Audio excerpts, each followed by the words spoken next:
আজি সন্ধিয়াৰ সময়ত কোকৰাঝাৰ মাছমজিয়াত কোকৰাঝাৰৰ বিভিন্ন শিক্ষা অনুষ্ঠানৰ শিক্ষাৰ্থীসকলে বা ছাত্ৰ ছাত্ৰীসকলে এটা প্ৰটেষ্ট ৰেলী কৰা আমি দেখিবলৈ পাইছোঁ।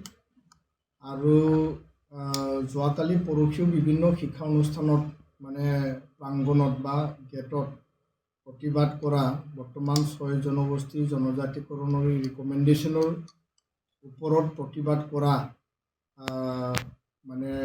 কাৰ্যসূচী লোৱা আমি দেখিবলৈ পাইছোঁ। আৰু আজিৰ এই কাৰ্যসূচীত হঠাৎকৈ আমি বৰমাত আছিলোঁ, আমি বিভিন্ন বড়ো জাতীয় দল সংগঠনত একত্ৰিত কৰি পেলাই এই পৰিৱেশ পৰিস্থিতিৰ বিষয়ে আমি আলোচনাত বহি আছিলোঁ। এই সময়তে আমাৰ তাত খবৰ আহে যে কোকৰাঝাৰত ছেক্ৰেটাৰিয়েট প্ৰাংগণটো ঠেলি পেলাই তাত ছাত্ৰ ছাত্ৰী শিক্ষাৰ্থীসকলে সোমাই গৈছে আৰু ভিতৰত যাই পেলাই কিছু তাৰে চেয়াৰ টেবুল আচবাব কিছু লণ্ডভণ্ড কৰা ভিডিঅ'ত আমি দেখিবলৈ পাইছোঁ।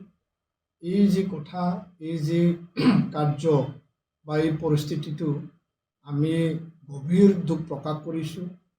আৰু যি ঘটনা ঘটিছে সেই ঘটাটো আমি কোনো কাৰণত বিচৰা নাই আৰু এনেকুৱা পৰিৱেশ পৰিস্থিতি হোৱাটো আমি কেতিয়াও কামনা নকৰোঁ। নিখিল বড়ো ছাত্ৰ সন্থা সদায় আমি গণতান্ত্ৰিক শান্তিপূৰ্ণ আমি প্ৰতিবাদ আন্দোলন বিভিন্ন ধৰণৰ কাৰ্যসূচী আমি ৰূপায়ণ কৰি আহিছোঁ।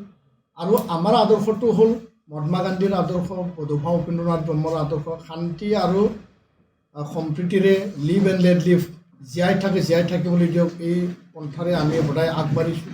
আৰু ইয়াৰ কাৰণে আজিৰ এই ঘটনাটো আমি গভীৰ দুখ প্ৰকাশ কৰিছোঁ।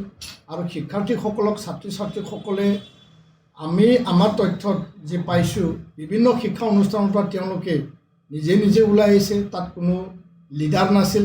শিক্ষা অনুষ্ঠানৰ যিখিনি কমিটি আছে সেই কমিটিৰ নেতৃত্বত শিক্ষা অনুষ্ঠানৰ শিক্ষাৰ্থীসকলে ওলাই আহিছে আৰু ওলাই আহি পেলাই তেওঁলোকে BTC ছেক্ৰেটাৰিয়েটত সোমাই পেলাই প্ৰতিবাদ কৰিছে আৰু তেওঁলোকে দাবী কৰিছে এই কথা। আৰু সেই ভিডিঅ'বিলাক আমি দেখিবলৈ পালোঁ। আৰু ইয়াৰ কাৰণে মই এই সময়ত স্পষ্টকৈ ক'ব বিচাৰিছোঁ, শিক্ষাৰ্থীসকলে ছাত্ৰ ছাত্ৰীয়ে বা যিকোনো প্ৰান্তত 14টা জনগোষ্ঠীৰ বা জনজাতিসকলৰ যি প্ৰতিবাদেই নহওক কিয় গণতান্ত্ৰিক শান্তিপূৰ্ণ যাতে আন্দোলনটো হয়, যাতে প্ৰতিবাদটো হয়, কোনো কাৰণত হিংসা যাতে প্ৰশ্ৰয় নলয়, কোনো কাৰণত যাতে ভাইলেঞ্চ তাত ঠাই নাপায়, তাৰ কাৰণে মনত ৰাখি আগবাঢ়ি যাবৰ কাৰণে মই সকলোকে আহ্বান জনাইছোঁ। হিংসা আৰু ভাইলেঞ্চেৰে কোনো কাম কেতিয়াও এইটো ভাল নহয়।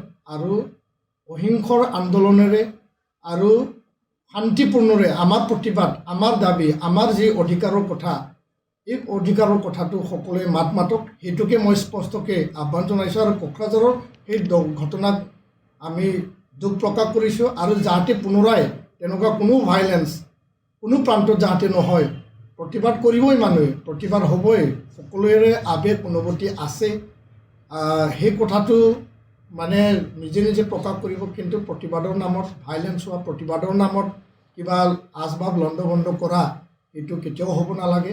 মই ছাত্ৰ ছাত্ৰীৰ সকলোলৈও দুখ ঠেলিব বিচৰা নাই, আকৌ তেওঁলোকেও দুখ পাব। কিন্তু কোনো কাৰণত ছাত্ৰ ছাত্ৰীয়ে হিংসা পথ যাতে বাছি নলয়, মই সেইটোকে আহ্বান জনাইছোঁ। অসমখনৰ শান্তি সম্প্ৰীতি আমি অটুট ৰাখিব লাগিব, সামাজিক শান্তি সম্প্ৰীতি আৰু মিলা প্ৰীতি আমি অটুট ৰাখিব লাগিব। আৰু তাৰ মাজেদি আমি নিজৰ প্ৰতিবাদ, নিজৰ অধিকাৰৰ কথা আমি মাতিব লাগিব।